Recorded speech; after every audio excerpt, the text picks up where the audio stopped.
3 बच्चे का योग तो है लल्ला, 1 नहीं 2 नहीं 3 बच्चे का योग है। लेकिन गंगा माई दे तक तो अभी एक भी नहीं दी है।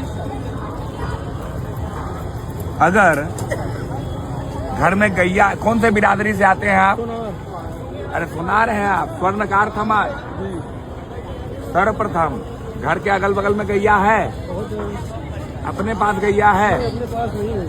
तो अपने वेदों में एक मंत्र है कि सर्वे देवाः स्थिता देहे सर्वदेवमयी गौः, अर्थात समस्त देवी देवताओं का वास निवास गौ माता में होने के कारण गौ को सर्वदेवमयी कहा गया है। अगर किसी को संतान उत्पत्ति में कष्ट हो, आपको मैं बतला दूं कि राम जी की भी जो उत्पत्ति हुई वो गवा सहस्त्राहि, कहने का अर्थ यह है कि यह रामायण में उल्लेखित है कि जहाँ पर 10 लाख गौओं के घी से हवन हुआ, वहाँ पर राम जी को उत्पन्न करने के लिए स्वयं प्रजापत्य भगवान अग्निदेव हाथों में दिव्य पात्र सोने का लेकर के उसमें खीर लेकर के आ गए। तो खीर तो बकरी के दूध से बना नहीं होगा, ऊँटनी के दूध से बना नहीं होगा। तत्पश्चात उनके पूर्वज सम्राट दिलीप को जब संतान नहीं हो रही थी, तब उन्होंने अपने गुरु, उनके भी गुरु वशिष्ठ जी, उनके आज्ञा से उन्होंने सुरभि की पुत्री नंदिनी की सेवा की। तत्पश्चात उन्हें पुत्र रत्न में रघुकुल को चलाने वाला रघु की उत्पत्ति हुई।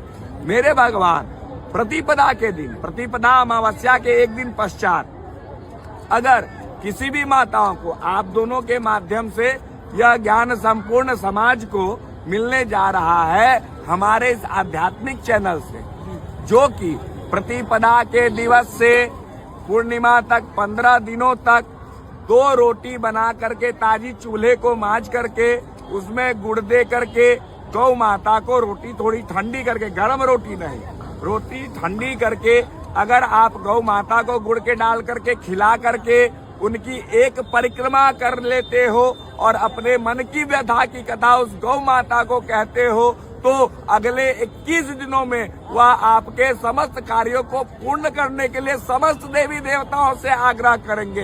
कारण क्यों? गौ माता को ब्रह्मा विष्णु महेश कहते हैं कि त्वम माता सर्वदेवानां त्वम च यज्ञस्य कारणम।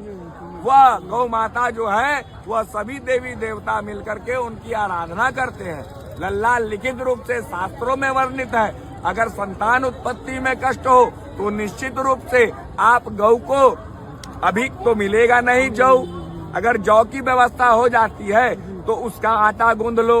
प्रतिपदा से लेकर के पूर्णिमा तक में यह ग्रास करवाना है 15 दिनों तक। तत्पश्चात अगर उस मध्य में उस स्त्री राजस्वला हो जाती है, अगर शरीर खराब हो जाता है तो वह कार्य को रोक देना है। और अगले फिर प्रतिपदा से लेकर जो दिन बचेगा, जैसे 4 दिन 5 दिन कम हो गए, 5 दिनों, 4 दिन तो वैदिक शास्त्र में है, लेकिन 5वें दिन में शरीर की शुद्धता होती है, तो आप यह कार्य फिर बचे हुए दिनों में कर सकते हैं, ऐसा शास्त्रों में वर्णित है। और मैंने तो कई बार कई लोगों कहा और यह प्रमाण भी है। कारण क्यों? प्रत्यक्ष किम प्रमाणम। गाजीपुर मरदा थाना घड़िया गांव चनखड़ा टोला में यह कार्य हुआ है। वह यदुवंशी परिवार था, हमने वहां अपना 26वां यज्ञ किया था और मां भगवती की कृपा से 108 यज्ञ पूर्ण हो गए। 108वां यज्ञ बिहार प्रांत के मधुबनी जिला के जगवन में मैंने करके आया, महादेव के मंदिर में। तो लल्ला यह कार्य कर लेना और निश्चित रूप से गंगा महारानी की कृपा से, देवाधिदेव महादेव की कृपा से तुम्हें पुत्र रत्न की प्राप्ति होगी, ऐसा मैं लिखित रूप से देता हूँ। अन्यथा तुम्हारे इस पास में मैं सदैव हूँ, मेरा नंबर रख लो और कहो क्या सेवा करूँ। महाराज जी आपका शुभ नाम? जय लल्ला। हम असीतानंद जी महाराज में श्रीधाम वृंदावन गोविंद मठ परिक्रमा मार्ग पर है, अपने गुरु के शिष्य हैं और गोविंद मठ से हैं। असीतानंद नाम हुआ हमारा। बहुत बहुत धन्यवाद महाराज जी। नमो नारायण। श्री हरि विष्णु भगवान की जय।